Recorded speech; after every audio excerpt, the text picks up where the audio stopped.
ದಯವಿಟ್ಟು ಮುಂಭಾಗದಲ್ಲಿರ್ತಕ್ಕಂಥವರು ಮನೆಗಳನ್ನು ದಯವಿಟ್ಟು ಅವರು ಇಂದಿನ ವೇದಿಕೆಯಲ್ಲಿ ಹೋಗಬೇಕು.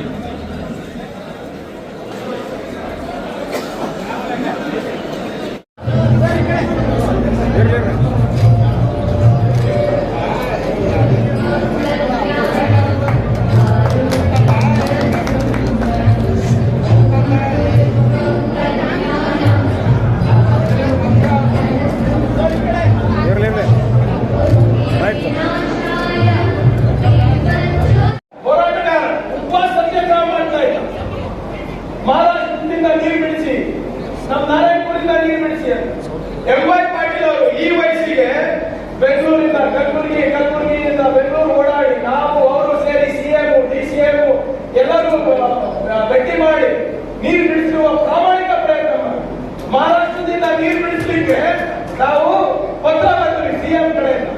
ಮಹಾರಾಷ್ಟ್ರ ಗವರ್ಮೆಂಟ್ ಇಂದ ಏನು ಸ್ಪಂದನೆ ಬಂದಿಲ್ಲ, ಅದು ಬೇರೆ ವಿಷಯ. ಆದ್ರೆ ಎಂಪಿ ಏನು ಜವಾಬ್ದಾರಿ ಇಲ್ವಾ? ಬೇರೆ ರಾಜ್ಯದಲ್ಲಿ ನಮ್ಗೆ ನೀರು ಬರಬೇಕು ಅಂದ್ರೆ ಎಂಪಿ ಏನು ಮಾಡ್ತಾ ಇದ್ದಾರೆ? ನಾವೆಲ್ಲ ಹೋಗಿ ಇದೆಲ್ಲ ಪ್ರಯತ್ನ ಮಾಡ್ತಾ ಇದ್ರೆ ಎಂಪಿ ಅವರು ಯಾವಾಗ ಏನ್ ಮಾಡಿದ್ರು ಅಂತ ಗೊತ್ತಾ? ಹೇಳಿ ಅಕ್ಕ, ಏನ್ ಮಾಡಿದ್ರು ಗೊತ್ತಾ? ಎಂಪಿ ಅವರು ಹೋರಾಟಗಾರ ಇದ್ದಾಗ ಬಿಪಿ ಚೆಕ್ ಮಾಡ್ತಾರೆ. ಬಿಪಿ ಚೆಕ್ ಮಾಡೋದು ನಾವು ಎಂಪಿ ಅವರಿಗೆ. ಅಲ್ಲಿ ಆಂಬ್ಯುಲೆನ್ಸ್ ಇಟ್ಟಿದ್ದೀವಿ, ಅಲ್ಲಿ ಚೀಫ್ ಮೆಡಿಕಲ್ ಆಫೀಸರ್ ಎರಡು ಸ್ಟಾಫ್ ನರ್ಸ್ ಅಲ್ಲ, ಅವ್ರ ಆರೋಗ್ಯ ನೋಡ್ತೀವಿ. ಯಾರು ಉಪವಾಸ ಸತ್ಯಾಗ್ರಹ ಇದೆ ಅವ್ರ ಆರೋಗ್ಯ ಹದಿಗೆಡಬಾರ್ದು ಅಂದ್ಬಿಟ್ಟು ಇಬ್ಬರಿಬ್ರು ಮೆಡಿಕಲ್ ಆಫೀಸರ್ಸ್ ಇದ್ದೀವಿ. ಇವರು ಬಿಪಿ ಚೆಕ್ ಮಾಡ್ತಾರೆ. ಬಹಳ ಒಳ್ಳೆಯದು. ಮತ್ತೆ ನಾವು ಮೆಡಿಕಲ್ ಆಫೀಸರ್ ಕಳಿಸಲಿ ಮಹಾರಾಷ್ಟ್ರಕ್ಕೆ ನೀರು ಬಿಡಿಸ್ಲಾಗ ಇಂಥ ಏನ್ ನಡೀತಾ ಇದೆ ನಮ್ಮ ರಾಜ್ಯದಲ್ಲಿ. ನಿನ್ನೆ ಇನ್ನೊಂದು ನಿಮ್ಮ ನಿಮ್ಮ ಮಾಜಿ ಶಾಸಕರೊಬ್ಬರು ಕಲಬುರಗಿನಲ್ಲಿ ಲಾ ಅಂಡ್ ಆರ್ಡರ್ ಕೊಲಾಪ್ಸ್ ಆಗಿಬಿಟ್ಟಿದೆ. ಏನ್ ಕೊಲಾಪ್ಸ್ ಆಗಿದೆ ಸರ್?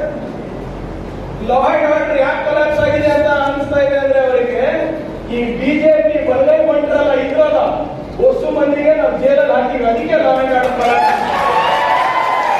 ಯಾರ್ಯಾರು ಜೂಜೆಲ್ಲ ನಡೆಸ್ತಾ ಇದ್ರಲ್ಲ ಅವರಿಗೆಲ್ಲರೂ 2 ನಂಬರ್ ದಂಧ ನಡೆಸೋರಿಗೆಲ್ಲ ಒಳಗೆ ಹಾಕಿವಲ್ಲ, ಅದಕ್ಕೆ ಪಾಪ ಇವರಿಗೆ ತಡ್ಕೊಳಕ್ ಆಗ್ತಾ ಇಲ್ಲ. You know what is the definition of law and order collapse? ಯಾವತ್ತನ ಯಾರಾದ್ರೂ ಸಾರ್ವಜನಿಕರು ಜಗತ್ ಸರ್ಕಾರ ಪ್ರತಿಭಟನೆ ಮಾಡಿದಲ್ಲ, ಕಾನೂನು ಸುವ್ಯವಸ್ಥೆ ಸರಿ ಇಲ್ಲ ಅಂತ ಯಾರಾದ್ರೂ ಮಹಿಳೆಯರು ಸ್ಟೇಟ್ಮೆಂಟ್ ಕೊಟ್ಟಿದಾರ, ಒಂದನ ಇಲ್ಲ ನಮ್ಗೆ ಹಂಚಿಕೆ ಆಗ್ತಾ ಇದೆ, ನಮ್ಮ ಬರೇ ಬಿಜೆಪಿ ನಾಯಕರಿಗೆ ಹಂಚಿಕೆ ಒಂದಾಗ ಹೊರಗೆ ಬರ್ಲಿಕ್ಕೆ. ಯಾಕಂದ್ರೆ ಮೋದಿ ಸರ್ಕಾರ ಯಾವ ಗ್ಯಾರಂಟಿ ಕೆಲಸ ಮಾಡ್ತಾ ಇಲ್ಲ. ಬಿಜೆಪಿ ಲೀಡರ್ಸ್ ಅವರಿಗೆ, ಬಿಜೆಪಿ ಕಾರ್ಯಕರ್ತರೇ ಅವ್ರಿಗೆ ಮುಗಿ ಹಾಕ್ತಾ ಇದ್ದಾರೆ. ಅದಕ್ಕೆ ಅವ್ರಿಗೆ ಹಂಚಿಕೆ ಬಂದ್ಬಿಟ್ಟು ಲಾ ಅಂಡ್ ಆರ್ಡರ್ ಸರಿ ಇಲ್ಲ ಅಂತ. ಲಾ ಅಂಡ್ ಆರ್ಡರ್ ಎಲ್ಲಿ ಸರಿ ಇಲ್ಲ ಗೊತ್ತಾ ನಿಮ್ಗೆ? ಪಾಟೀಲ್ ಸಾಹೇಬ್ರೆ, ಅಪ್ಪುಗೌಡ್ರೆ, ಗುಜರಾತ್ ನಲ್ಲಿ ಪ್ರತಿ ವರ್ಷ ಗುಜರಾತ್ ನಲ್ಲಿ ಹೋದ ವರ್ಷ 2209 ರೇಪ್ ಕೇಸ್ಗಳಾಗಿವೆ. ಸಾಮೂಹಿಕ ಬಲಾತ್ಕಾರ ಅತ್ಯಾಚಾರ 36 ಆಗಿದೆ. ಗುಜರಾತ್ ನಲ್ಲಿ ದಿನಕ್ಕೆ 6 ಮಹಿಳೆಯರ ಮೇಲೆ ಅತ್ಯಾಚಾರ ಆಗುತ್ತೆ. ಅದಕ್ಕೆ ಲಾ ಅಂಡ್ ಆರ್ಡರ್ ಕೊಲಾಪ್ಸ್ ಅಂತಾರೆ. ಕರ್ನಾಟಕಕ್ಕಲ್ಲ, ಜೇವರ್ಗಿನಲ್ಲಿ ಯಾರು ಉಸು ಹೊಡಿಬಾರ್ದು ಅಂದ್ಬಿಟ್ಟು ನಾವು ವಿಜಿಲೆನ್ಸ್ ಇಟ್ರೆ ಒಬ್ಬ ಟ್ರ್ಯಾಕ್ಟರ್ ಹಾಕ್ಸ್ಕೊಂಡು ಹೋಗ್ತಾನ ಒಬ್ಬ ಪೊಲೀಸ್ ಕಾನ್ಸ್ಟೇಬಲ್ ಮೇಲೆ. ಯಾರು ಲೀಡರ್ಲಿ ಅವರು? BJP leader. ನೆನ್ಕೊಂಡ್ಬಿಟ್ಟಿದ್ಯಾ ಅವರಿಗೆ? ನೀವು ಹೇಳ್ತಿರಲ್ಲ ಲಾ ಅಂಡ್ ಆರ್ಡರ್ ಸರಿಯಾಗಿಲ್ಲ, ಲಾ ಅಂಡ್ ಆರ್ಡರ್ ಸರಿಯಾಗಿಲ್ಲ ಅಂತ ಬಹುಶಃ ಮತ್ತೋಗ್ಬಿಟ್ಟಿದ್ದಾರೆ ಅನ್ಸುತ್ತೆ ಬಿಜೆಪಿ ನಾಯಕರು. ಮೊನ್ನೆ ಕೆಫೆ ರಾಮೇಶ್ವರಂ ಬ್ಲಾಸ್ಟ್ ಆದ ತಕ್ಷಣ ಎಲ್ಲ ಕುಕ್ಕರ್ ಬ್ಲಾಸ್ಟ್ ಅಂದ್ರು. ಕುಕ್ಕರ್ ಬ್ಲಾಸ್ಟ್ ಆಗಿ ಟೈಮ್ನಲ್ಲಿ ಬಿಜೆಪಿ ಟೈಮ್ನಲ್ಲಿ ಆ ಕುಕ್ಕರ್ ಬ್ಲಾಸ್ಟ್ ಮಾಡಿದವರು ತರಬೇತಿ ಏರ್ಪಡ್ತಿದ್ದಾರೆ ಗೊತ್ತಾ ಪ್ರೊಫೆಸರ್? ಅರ್ಗ ಜ್ಞಾನೇಂದ್ರ ಅವರ ಸ್ವಂತ ಮತಕ್ಷೇತ್ರದಲ್ಲಿ. ಅರ್ಗ ಜ್ಞಾನೇಂದ್ರ ಯಾರು? ಅವಾಗಿನ ಹೋಮ್ ಮಿನಿಸ್ಟರ್. ಅಂಗಳದಲ್ಲೇ ಅವ್ರು ಟ್ರೈನಿಂಗ್ ತಗೊಂಡಿದ್ದಾರೆ. ಹೋಮ್ ಮಿನಿಸ್ಟರ್ ಗೊತ್ತಾಗಿಲ್ಲ. ಅವ್ರು ಇವತ್ತು ನಮ್ಗೆ ಲಾ ಅಂಡ್ ಆರ್ಡರ್ ಬಗ್ಗೆ ಹೇಳ್ತಾರೆ. Law and order collapse